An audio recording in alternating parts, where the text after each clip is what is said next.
বাতিল নহয় মেট্ৰিক আৰু উচ্চতৰ মাধ্যমিকৰ পৰীক্ষা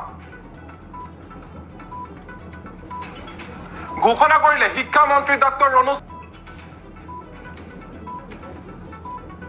আৰু কোভিড পৰিস্থিতি উন্নত হলে হ'ব পৰীক্ষা কেইদিনমানৰ ভিতৰতে ঘোষণা হ'ব পৰীক্ষাৰ দিনাংক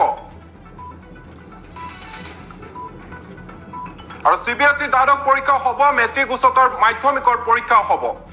এই ঘোষণা কৰিছে ডক্টৰ পেগুৱে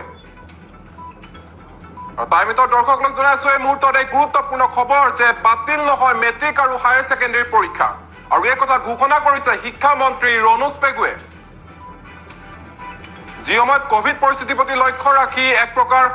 পৰীক্ষাক লৈ দুমুজাত আছিল ছাত্ৰ ছাত্ৰীসকল সেই মুহূৰ্তত এই গুৰুত্বপূৰ্ণ মন্তব্য প্ৰকাশ কৰিছে শিক্ষামন্ত্ৰী ডক্টৰ ৰণোজ পেগুৱে আৰু ৰণোজ পেগুৰ মন্তব্য আমি আপোনালোকক শুনাব বিচাৰিছো এটা কথা ঠিক যে পৰীক্ষা অনুষ্ঠিত হ'বই ইয়াৰ কোনো বিকল্প নাই কেন্দ্ৰীয় চৰকাৰৰ অধীনত থকা CBSE যি আছে কেন্দ্ৰীয় চৰকাৰ আমাৰ মাননীয় ৰক্ষা মন্ত্ৰী ৰাজনাথ সিং ডাঙৰীয়াৰ সভাপতিত্বত এখন গুৰুত্বপূৰ্ণ সভা অনুষ্ঠিত হৈ গৈছে আৰু তাত কেন্দ্ৰীয় চৰকাৰে এইটো নিশ্চিতি প্ৰদান কৰিছে অসম চৰকাৰৰ ফালৰ পৰা আমিও নিশ্চিতি প্ৰদান কৰিছোঁ ক্লাছ 12ৰ CBSE পৰীক্ষাও হ'ব আৰু আমাৰ হায়াৰ ছেকেণ্ডেৰী পৰীক্ষাও হ'ব কেতিয়া হ'ব সেইটো কেইদিনমান পিছত নিৰ্ধাৰিত CBSE তেওঁলোকৰ ক্লাছ 10ৰ পৰীক্ষা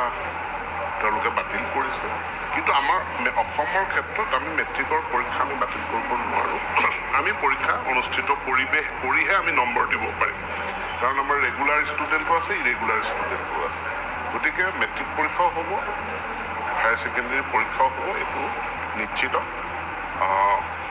কোন সময়ত হ'ব কোন তাৰিখৰ পৰা কোন তাৰিখলৈ হ'ব সেইটো কেইদিনমানৰ ভিতৰতে পৰিস্থিতি উন্নতি হ'লেই ঘোষণা কৰি দিয়া হ'ব